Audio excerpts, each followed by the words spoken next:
Hey guys, it's Ephraim here, and this is a quick look on how to make your first professional video game, kind of. What you do first is you go to Unity3D.com, and Unity is a game engine, which is the background of what is running your game.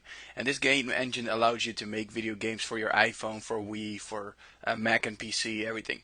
And the cool part is that the basic version is now free.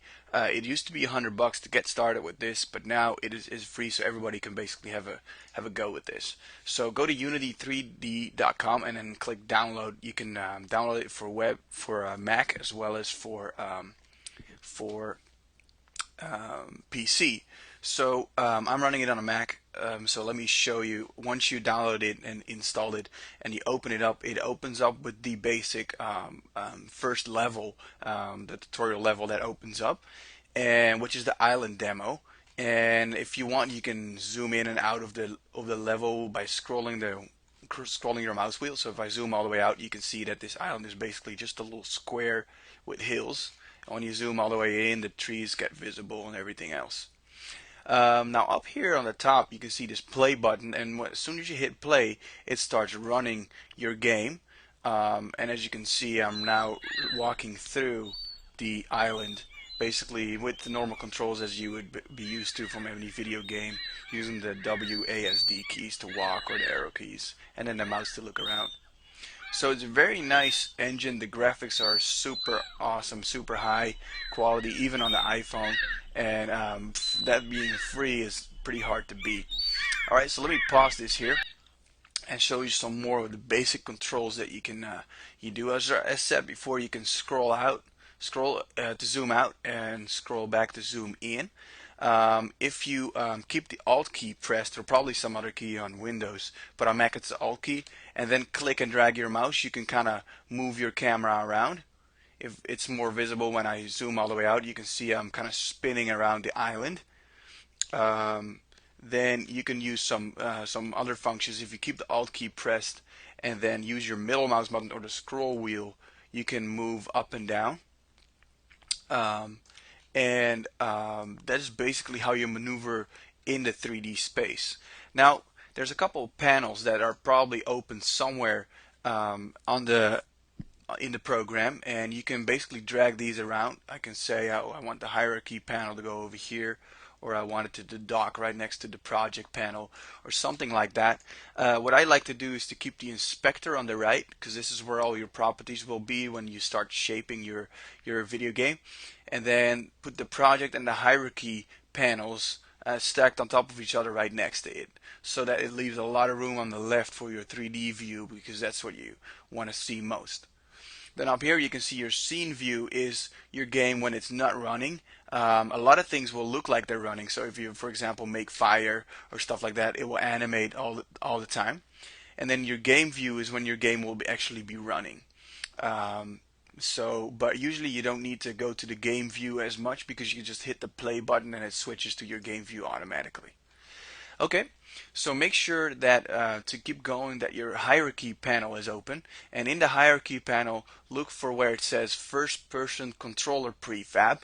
Then click that, then hover your mouse over the scene view, over the 3D view, and then hit the F key.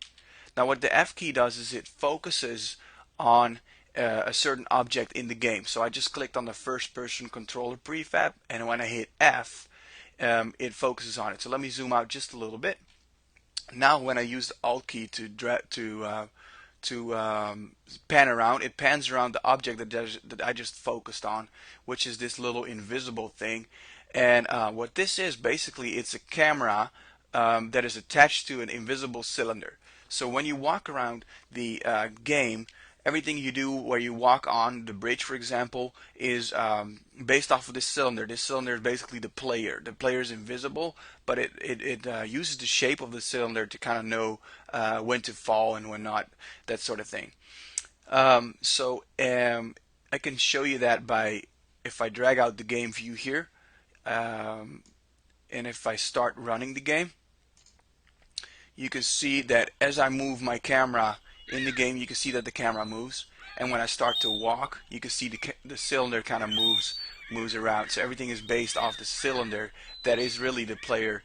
And in most video games, You think, well, isn't that supposed to be a game character? Well, yeah, in some games there is an actual character in there, but the character usually has a cylinder around him to function as collision material, kind of.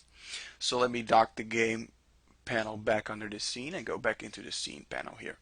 Um, okay, so if you move this prefab around, let me select it one more time.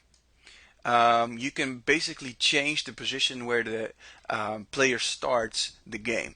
So say that I use the move button right here. If I click that, I can move the player upwards. I can move him around through all the axes. Up is always the y-axis, and then red is X, and then blue is Z. Most of the times you don't really need it as long as you remember that the green one is always up or down. And you can also move the little triangle here in the middle. You can move that, and it basically moves all three of them around. Now it's pretty hard sometimes to basically move something around in 3D space because you can't see if it's hitting something or not because it just goes right through, especially an invisible piece of geometry. So what you can do is you can click here up top. You can click one of these things and say, hey, I wanna see things from the Z-axis. Then you see things exactly from the side, which doesn't help right now because we're staring at a mountain. But like for now up top, when you click on the Z-axis, that is very handy because you can zoom out and you can basically see what the level looks like up top, and then you can start moving your character around. So say that I want him to plunge into the water as soon as the game starts. I can do that. Click this thing, go back into perspective mode, then hit the F key to focus back on this thing. Now when I run the game, I hit the play button, you'll see that I plunge into the water, splash right there as the game starts. So that is how you change the starting position of your game. Okay, so enough with the island thing. Let's start making our own video game in the next video. But thanks so much for watching this first part. And if something isn't clear, then use the comments and maybe I can explain something here and there. All right, cheers.